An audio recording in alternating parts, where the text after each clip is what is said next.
At the beginning of the story, we see a boy named Dylan who won't stop bothering his teacher by making strange noises in class. Frustrated, the teacher punishes him and orders him to complete one of Newton's equations. But as Dylan begins to write nervously on the blackboard, something strange suddenly starts to happen. He begins to disappear slowly, becoming invisible. Seeing this, the entire class is shocked because, for the first time, someone vanishes right before their eyes. On the other hand, we now see a girl named Cindy who is only 6 years old. On her way, a boy tries to bother her, but Cindy is no ordinary girl. She picks him up and throws him directly against a tree. Seeing this, all the women nearby are stunned, but her mother is not happy because she knows her daughter has super strength, which makes her different from everyone else. Elsewhere, the story introduces us to Jane, a 16-year-old girl. At school, some girls bully her during lunch and mock her. Enraged, Jane uses her power of telekinesis and hurls all the food at those girls. It now becomes clear that she isn't a normal girl either. Meanwhile, in another location, we see a boy named Tucker at a pool. Some boys make fun of him, but Tucker is also different. He stretches his body and creates an enormous splash in the water, surprising everyone. Now the story tells us that all these children are special because a superhero team called Team Zenith already existed in the world. This team used to protect the world from danger. The leader of this team was Captain Zoom, a hero with incredible speed, and his brother Concussion was also with him. The government used Gamma-13 radiation to increase their powers. At first, Zoom became even more powerful and fast, but that same radiation proved to be dangerous for his brother Concussion. He turned into a deadly villain and began eliminating the members of his own team. In the end, to stop him, Zoom created a dangerous vortex. In this battle, Concussion was destroyed, but Zoom also lost all of his powers. Now, the story moves 30 years into the future, where we see a secret facility called Area 52. Here, Dr. Grant, who was once a scientist in the Zenith program, reveals a shocking truth to military official Larraby. He says that 30 years ago, Concussion didn't die, but was trapped inside a dangerous dimensional rift, and now he is rapidly returning to our world. Larraby refuses to believe this. He says he saw Concussion die with his own eyes, so how is it possible for him to return? But Dr. Grant explains that although Zoom stopped him back then, his body was never found, which means he didn't die. He was just trapped somewhere. Now they only have 12 days left, or Concussion will return and destroy everything. Hearing this, Larraby decides they must restart the Zenith program. For this, they need special children who have strange powers, and to train those children, there is only one person, Captain Zoom. On the other hand, we now see Zoom, whose real name is Jack. He now lives as an ordinary man because all his superpowers have disappeared. But even so, he has a bit of ability left. For example, he can move his fingers so fast that he can make a banana smoothie like a blender. At that moment, Dr. Marsh arrives at the edge of his garage and deliberately acts discreetly to get Jack to come out. Jack lets her in, and suddenly, Dr. Grant and his team also arrive there. They tell Jack they are forming a new team of superheroes and need his help because he is the only hero left in the world. But Jack doesn't want to go back to any of this, and clearly refuses. Then, with no other choice, Dr. Grant uses a dart gun and knocks Jack unconscious, taking him with them. When Jack regains consciousness, he finds himself tied up inside the secret base at Area 52. Dr. Grant stands in front of him and makes a direct offer. Either he works with them and gets paid every month, or he goes straight to jail. Jack doesn't want to go to prison, so, resigned and tempted by the money, he accepts the deal. At that moment, Dr. Marsh arrives, having been appointed head of this new program. She is a huge fan of Jack and tells him she has read all the Captain Zoom and Team Zenith comics, but Jack doesn't show much interest. Then, Marsh tells him they have brought in 10 special children to form a new team, and Jack's job is to select the right ones and build a new Team Zenith. But as soon as Jack sees those children, he is surprised because they are all very young. He can't understand what kind of powers they could have, since they haven't undergone gamma testing. Marsh then explains that no experiments were performed on these children. Instead, they were all born with superpowers, and she believes that even without gamma radiation, their powers can be improved. Jack begins testing the children. Some turn out to be nothing out of the ordinary, but Dylan, Cindy, Jane, and Tucker are selected due to their unique abilities. The 4 are taken to a room where Jack asks if they know why they are there. Cindy repeats what Marsh had told them, but Dylan says it's all a lie, that they were brought here because they are different from everyone else. Then Jack reveals the truth. He says that he himself lived at this base as a child, and that this place ruined his life. The military will force them to train, and, most dangerously, they will be tested with gamma-13 radiation. Upon hearing this, the children get scared. Just then, Marsh takes Jack away angrily and says she had already made it clear there would be no gamma testing on the children, so why did he say that? Jack, frustrated, says he knows Larraby very well, that he will definitely use gamma on the children, and that he himself is only betraying these little ones for money, which makes him feel terrible inside. On the other hand, Larraby tells Dr. Grant that training the children in such a short time is impossible, so he will prepare to give them the gamma doses himself. But he makes one thing clear. For now, Zoom must not find out anything about Concussion. After Larraby leaves, Dr. Grant shows Jack his old Captain Zoom superhero suit. He says they worked very hard to create this suit, but unfortunately, Jack never had the chance to wear it. Seeing the suit, old memories return to Jack, and he feels a bit happy again. Meanwhile, Marsh gives the children the Zoom comics and tells them the truth. The man they think is just a trainer is no ordinary person, but Captain Zoom, who saved the world many times with Team Zenith. Hearing this, the children are shocked and immediately run to Jack. Cindy asks excitedly, "Will we be superheroes like you too? Will we have our own names and suits as well?" Jack, looking a bit serious, moves his finger quickly and says that he used to be able to move his whole body at that speed. That's why he had to wear a special suit so his clothes wouldn't burn. But he makes one thing clear. This is not a home, it's a secret military base, and everyone here has to follow the rules. At that moment, Dylan mocks him, saying, "When you can't even use your own powers, how are you going to train us? I can't even believe you're Captain Zoom." Shortly after, the children's training begins. Cindy lifts heavy weights with ease, but when Jack teases her, she throws a huge block at him in anger. Jack manages to escape, but gets scared, and quickly praises her to calm her down. Meanwhile, Dylan keeps escaping training over and over using his invisibility. Dr. Grant doesn't understand why he does this, but Jack says, "It's simple. He doesn't like being here. He wants to run away." Now, it's the turn of Tucker, who is afraid of training. Marsh tries to encourage him, but Jack starts mocking him. Enraged, Tucker uses his power and pins Jack to the wall. Now, Jack questions Marsh. What exactly are we preparing these children for?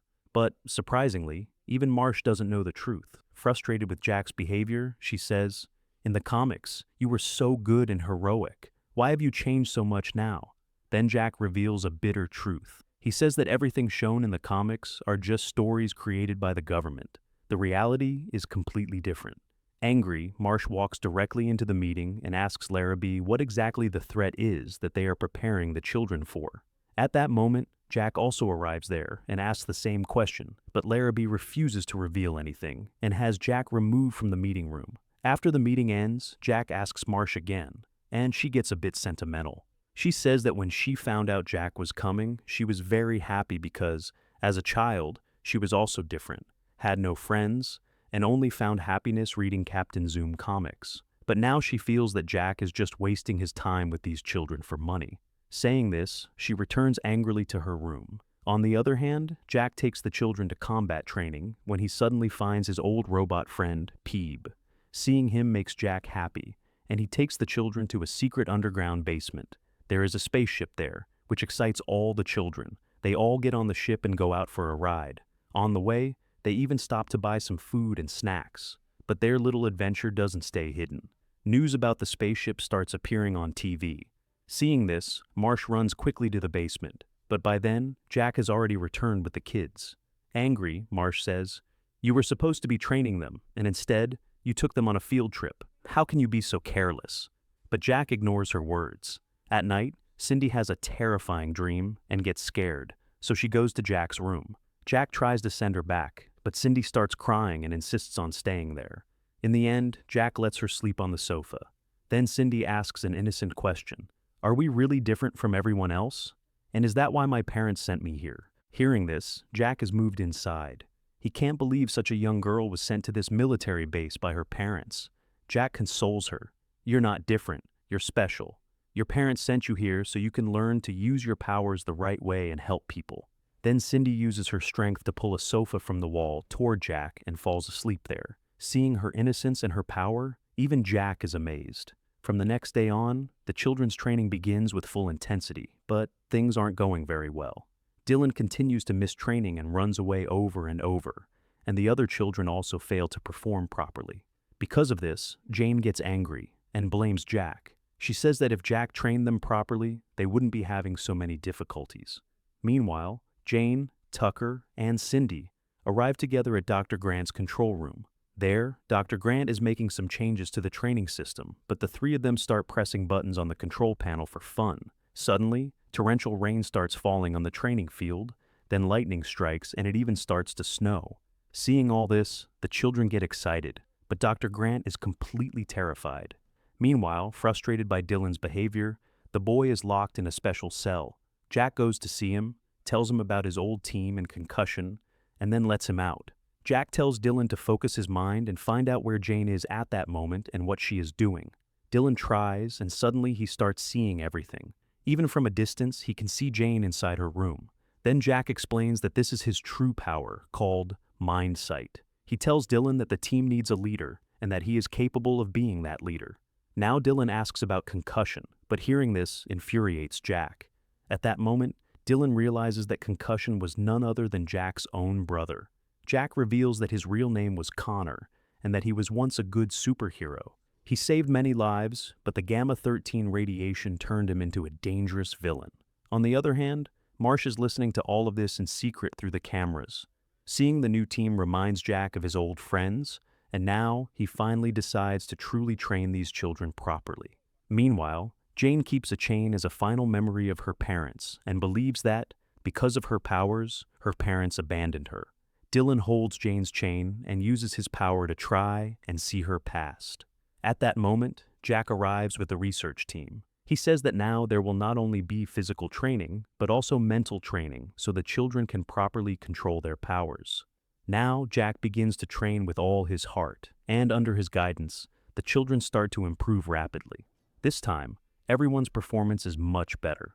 Seeing this change, Marsh is surprised and asks Jack how he changed so much all of a sudden. Jack calmly says that after losing his old team, he realized how special they were, and that he doesn't want these children to make the same mistake.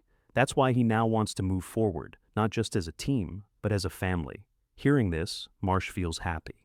On the other hand, Dr. Grant tells Larraby that all their hopes now depend on Jack and Marsh, because only they can prepare these children against concussion. He warns Larraby not to use gamma radiation, because that's what turned Concussion into a dangerous villain.